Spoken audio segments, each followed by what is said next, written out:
조국혁신당 이혜민입니다. 위원장님, 이제 뭐 곧 위원회 구성이 된다고 하니까 위원회 구성되자마자 이제 전력 질주 하실 것 같아요. 윤석열 정부 기간 동안에 너무나도 민생 안건 많이 쌓여 있었습니다. 그래서 좀 많아서 이걸 어떻게 제가 질의를 해야 될까 고민을 하다가 최대한 이건 뭐 위원장님 입장에선 병렬 처리하면서 우선순위를 가져가셔야 될 것 같은데 저 같은 경우는 보통 세 가지 기준으로 우선순위를 잡곤 해요. 첫 번째는 영향, 얼마나 큰 영향을 미치나, 두 번째는 시급성, 세 번째는 실효성입니다. 정말 그래서 국민이 체감할 변화를 만들어내냐 이건데 오늘은 그 기준으로 몇 가지 질문을 좀 드릴게요.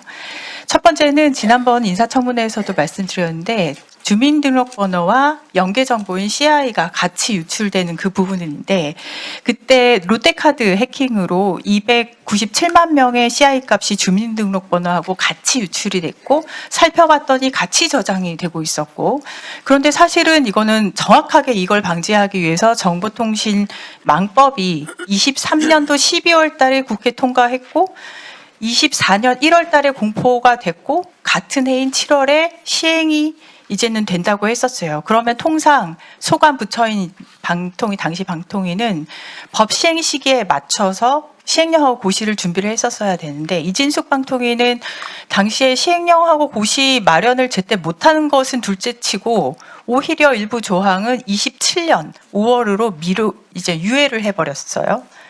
그런데 그 사이에 결국에 롯데카드 해킹 사고 터지고 피해는 다 국민이 입게 됐죠.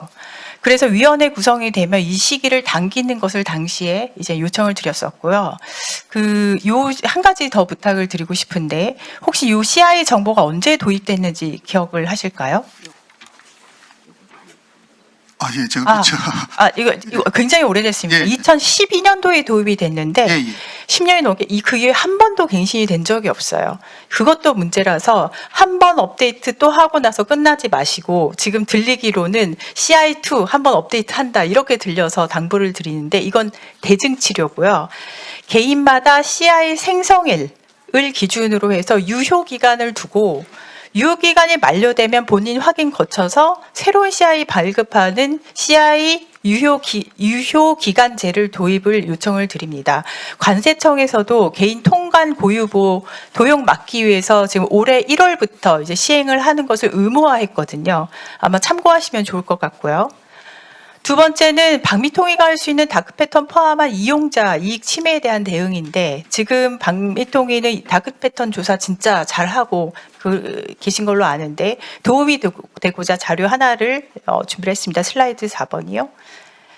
2024년 10월 30일 당시 방미통위 보도자료입니다. 그중에 일부인데 알리익스프레스의 다크 패턴 그리고 연회비 쿠폰 환불 이런 것 같이 그 이용자 이익 침해 행위를 이제 방미통위는 적발을 하셨고요.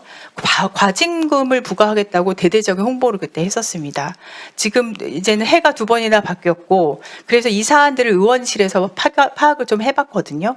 했더니 사실조사 하셨고 법률 검토 하셨고 사업자 의견 수렴까지 다 해서 실무 절차는 다 끝나 있습니다. 이제 의결만 기다리고 있어요. 인사청문회 때는 제가 얼굴 패스 앱이나 쿠팡 다크 패턴 말씀을 드렸었는데 뭐 알리익스프레스 같은 경우 얼마 전 뭐 사업자 정보 유출 사고로 제가 들여다보고도 있습니다만 이 부분 또한 이미 방미통위 입장에서는 밀려있는 아이템이라서 조사 결과 보시고 과징금 부과 필요하면은 반드시 즉시 이행 부탁을 드립니다. 그게 두 번째고 세 번째는 해킹이나 뭐 개인정보 유출 관련돼서 방미통위가 할 수 있는 대응 부분입니다. 작년 한 해는 정말 해킹, 뭐 개인정보 유출 난리가 났었는데 슬라이드 두 번째 거요. 실제로 침해 사고 신고 건수가 5년 사이에 한 4배 정도 증가를 했어요. 여기서 가정을 전제를 하고 위원장님께 질문 하나 드리겠습니다. 위원장님이 지금 기업 오너고 해킹 사고가 나서 개인정보가 유출이 됐어요. 그러면 어떤 행동을 제일 먼저 하실 건가요? 해킹 피해자를 보호하기 위한 조치를 최우선적으로 할 것 같습니다. 그렇죠. 그리고 신고도 하시고. 예. 그런데 그렇게 해야 되는데 요즘 대세는 그게 아니에요. 요즘 대세는 서버 삭제하고 은폐입니다. KT가 그랬죠. 슬라이드 3번이요. 24년 3월 악성 코드 발견하고 신고 안 했습니다. 그리고 41대의 감염 서버를 폐기를 해버립니다. 그래놓고 경쟁사사 SKT에서 해킹 사고가 터지니까 우리는 악성 코드 없이 안전하다면서 마케팅을 했죠. 이 부분이 문제인데 악성 코드 감염 사실 알고도 보안 강조하면서 소비자 유인한 부분이에요.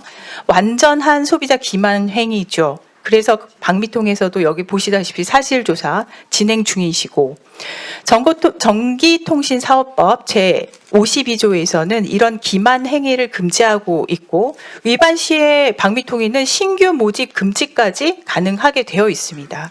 제가 걱정하는 거는 해킹과 개인정보 유출에 대해서 지금 은폐와 기만이 대세가 돼가는 그 부분을 걱정을 하고 있어요.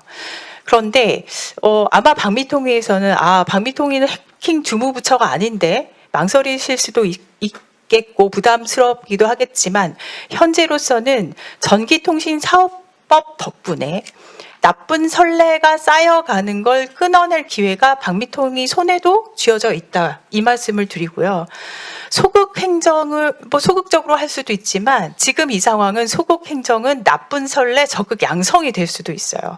그래서 과기정통부는 지난해 통신사 해킹 사고 때 5개 로펌 자문 구해서 굉장히 적극적인 법률 해석해서 위약금 면제 조치까지 내렸었습니다.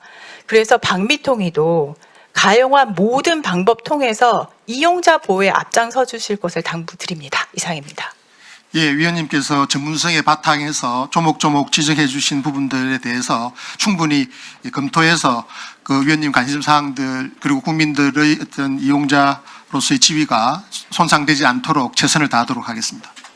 예, 이웅기 위원.